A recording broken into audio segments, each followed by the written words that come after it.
Welcome to the Trinflow, bringing you the latest news from around the world. On July 30th, 2025, in a move that stunned both nations, Canada closed the Alaska Highway to all U.S. commercial and non-essential traffic.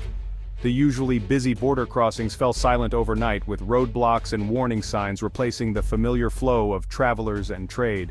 For decades, this highway had been a vital artery connecting Alaska to the rest of the United States, but now, it stood eerily deserted. This unprecedented action effectively isolates Alaska from the rest of the United States by land, cutting off the only overland route. The closure was a direct and forceful response to the sudden imposition of new U.S. tariffs, signaling a dramatic escalation in tensions between the two neighbors. The world is watching in disbelief as two of the world's closest allies spiral into a bitter and public trade war. Newsrooms buzz with updates, and ordinary citizens on both sides of the border are glued to their screens, anxious about what might come next. The Trump administration, seeking to protect American industries, imposed a staggering 40% tariff on Canadian softwood lumber, a move that sent shockwaves through the Canadian economy and drew immediate condemnation from Ottawa.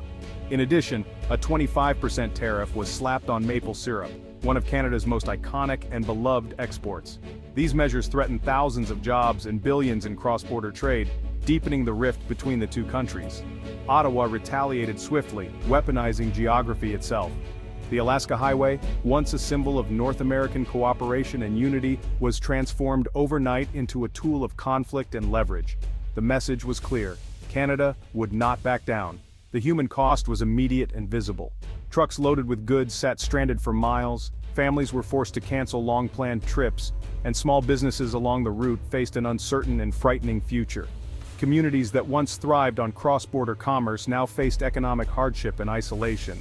The closure is more than just a trade dispute, it represents a profound breakdown in a relationship that has endured for over a century. The trust and friendship that once defined the U.S. Canada border now seem like distant memories. Former President Trump wasted no time, calling Canada's move hostile and vowing swift consequences. His words fueled further uncertainty, as both governments dug in their heels and the rhetoric grew more heated. The continent now feels more divided than ever before, with the potential for further escalation dangerously high. The once invisible border has become a flashpoint, threatening to unravel decades of cooperation and peace. The Alaska Highway, once a lifeline for people and commerce, is now a symbol of division and uncertainty, a flashpoint in a rapidly deteriorating relationship. Around the world, people are asking the same question: how did it come to this? The shockwaves of this crisis are being felt far beyond North America, as allies and rivals alike watch for the next move. The answer lies in a tangled web of history, treaties, and rising political tensions. Decades of cooperation are now being tested by economic pressures and shifting political winds, threatening to undo hard-won progress. The path forward is shrouded in uncertainty, and the stakes for both nations and the continent as a whole have never been higher. What happens next could reshape the future of North America for generations to come. The trade war began in Washington, with the U.S. Commerce Department imposing steep tariffs on Canadian softwood lumber and maple syrup. These tariffs hit at the heart of Canada's economy, threatening jobs and entire industries. Ottawa saw the move as an economic assault, not just protectionism. Instead of matching tariffs, Canada targeted America's vulnerability: land access to Alaska. Closing the Alaska Highway was a calculated, disruptive response. Diplomatic efforts failed, and both sides dug in. The U.S. called the tariffs fair, Canada called them a violation of trade agreements. The result, a standoff that's left citizens and businesses caught in the crossfire. The spark was tariffs, but the fire now threatens a relationship built over generations. The consequences are only beginning to unfold. The Alaska Highway was born out of World War II, a time when the world was gripped by uncertainty and fear. In the wake of the attack on Pearl Harbor, the United States realized just how vulnerable Alaska was to potential threats from across the Pacific. The need for a secure land route to the territory became urgent, and so, a monumental project was set in motion. Built as a military necessity after Pearl Harbor, the highway was envisioned as a lifeline, an artery that could deliver troops, supplies, and hope to the remote northern frontier. The terrain was unforgiving, the weather brutal, and the timeline nearly impossible. Over 10,000 U.S. Army soldiers, including segregated African American regiments who faced both the elements and discrimination, carved a 500-mile road through dense forests, swamps, and mountains in just 8 months. Their determination and teamwork overcame nature's obstacles, forging a path where none had existed before. After the war, the Alaska Highway transformed from a military asset into Alaska's economic backbone, connecting the state to the lower 48 and opening up new opportunities for trade, travel, and growth. It became a symbol of progress and possibility. The highway is more than infrastructure, it's a testament to U.S. Canada cooperation, a shared achievement that demonstrated what two nations could accomplish together in the face of adversity. It stands as a monument to northern resilience and international friendship. For Alaskans, the highway is a lifeline. It brings in food, fuel, and medicine, connects families separated by vast distances, and allows communities to thrive in one of the world's most remote regions. Every journey along its length is a reminder of the ties that bind the North to the rest of the continent. Its closure is not just an economic setback, it's a psychological blow, severing the vital connections that have defined life in the North for 75 years. The sense of isolation grows, and the uncertainty of the future weighs heavily on those who depend on the road. The road's history now serves as a stark reminder of how quickly alliances can fracture, and how the bonds of cooperation can be tested by changing times and shifting priorities. What was once a root of unity, a symbol of shared purpose, is now a line of division, its closure marking a new chapter of uncertainty and separation. The impact of the closure echoes far beyond logistics. It strikes at the heart of identity, challenging the spirit of those who call the North home, and threatening the future of communities built along its path. The last frontier feels more isolated than ever, its people left to wonder when, or if, the road that once united them will open again. The Alaska Highway's use is governed by the 1977 U.S. Canada Transit Agreement, designed to guarantee access for goods. The treaty prohibits unfair impediments, but its language is ambiguous. Canada argues U.S. tariffs are hostile, justifying extraordinary measures. U.S. officials call the closure illegal, a violation of the treaty's spirit. Legal experts on both sides scramble to interpret the gray areas. The treaty, built on trust, was never meant for this level of conflict. Now, it's a weapon in a legal and political battle. The outcome will shape future cross-border agreements. The crisis exposes the fragility of even the strongest international pacts. Alaska now feels like an island. The highway closure has sent shockwaves through the state's economy. Essential goods, food, building materials, medical supplies are stranded or rerouted at great cost. Prices are rising, and businesses are struggling to survive. For many Alaskans, the highway was the only affordable way to travel south or visit family. The closure has trapped people, canceled plans, and severed connections. Tourism, a vital industry, is collapsing as summer travelers vanish. Small businesses face ruin, and the state's reputation as a destination is at risk.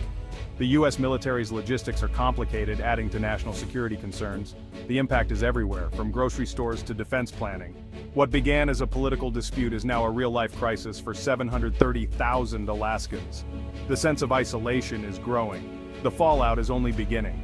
Canada's leverage over the U.S. goes far beyond the Alaska Highway. Ottawa controls key waterways and airspace connecting Alaska to the rest of the country. The inside passage, vital for cruise ships and marine freight, could be restricted or taxed, devastating Alaska's cruise industry.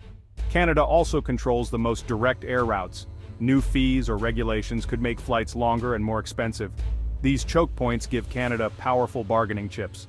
The crisis exposes America's unique dependence on Canadian geography. No other country holds such leverage over U.S. access to its own state. The Alaska Highway closure is just the first move. Ottawa has more options. The stakes for a diplomatic solution are rising fast. Geography has become a weapon in this high-stakes standoff. The human cost of the trade war is felt most acutely in the small, often overlooked border communities. Here, the impact is not just economic but deeply personal, touching every aspect of daily life. Towns like Haines, Alaska, and Beaver Creek, Yukon, once thrived on the steady flow of cross-border traffic. For decades, neighbors from both sides mingled freely, sharing commerce, culture, and family ties. Now the streets are lined with shuttered businesses, and families find themselves cut off from loved ones just a few miles away. The once bustling main streets are quiet, echoing with memories of better times. In Beaver Creek, motels and restaurants that once welcomed travelers from across the border now face financial ruin. With visitors gone, owners struggle to pay bills and keep their doors open, uncertain if they'll ever recover. On the U.S. side, towns like Haines and Skagway are feeling the pinch as well. Essential supplies are harder to come by, and shipping costs have soared, leaving grocery store shelves half empty and residents worried about the future. The sense of community, once defined by shared lives and open doors, is now replaced by isolation and anxiety. Social gatherings have vanished, and the silence in once busy community centers is a stark reminder of what's been lost. Cross-border families are separated by new barriers, unable to visit or care for each other. Friendships that span generations are strained, as even simple visits now seem impossible. Political decisions made in distant capitals, Ottawa and Washington, have torn at the very fabric of local life. Residents feel powerless, their voices drowned out by the noise of national debates. For many, the closure is more than an inconvenience. It's a personal crisis. Families face mounting bills, business owners lock up with heavy hearts, and the uncertainty of what comes next weighs on everyone. These voices from the divide reveal the true cost of protectionism. Behind every closed shop and empty street is a story of resilience, loss, and hope for a return to normalcy. The border, once a simple formality, has become a wall, both physical and emotional, separating communities that were once inseparable. The wounds left by this divide may linger long after the highway reopens, leaving scars on the landscape and in the hearts of those who call these border towns home. The U.S. Canada dispute is part of a global surge in protectionism. After decades of free trade, countries are turning inward, prioritizing domestic industries. Tariffs, trade wars, and economic nationalism are on the rise worldwide. The U.S.-Canada rift alarms international observers. If these allies can fracture, no partnership is safe. The World Trade Organization is weakened, leaving countries to act unilaterally. Global supply chains are disrupted, and recession risks are growing. The Alaska Highway crisis is a case study in how quickly protectionism can escalate. The world is watching, wary of a more fragmented economic future. The stakes go far beyond North America. Canada's move triggered outrage in the U.S., with former President Trump calling it an act of hostility. He's demanded further tariffs, threatening a wider trade war. In Canada, the government's bold stance has support, but business leaders fear escalation. Internationally, leaders urge restraint, worried about global instability. Analysts warn that adversaries like Russia and China could exploit the rift. Diplomatic channels are open but frozen. Both sides refuse to back down. Economic pain is mounting as supply chains seize up. The challenge: find a way to de-escalate without appearing weak.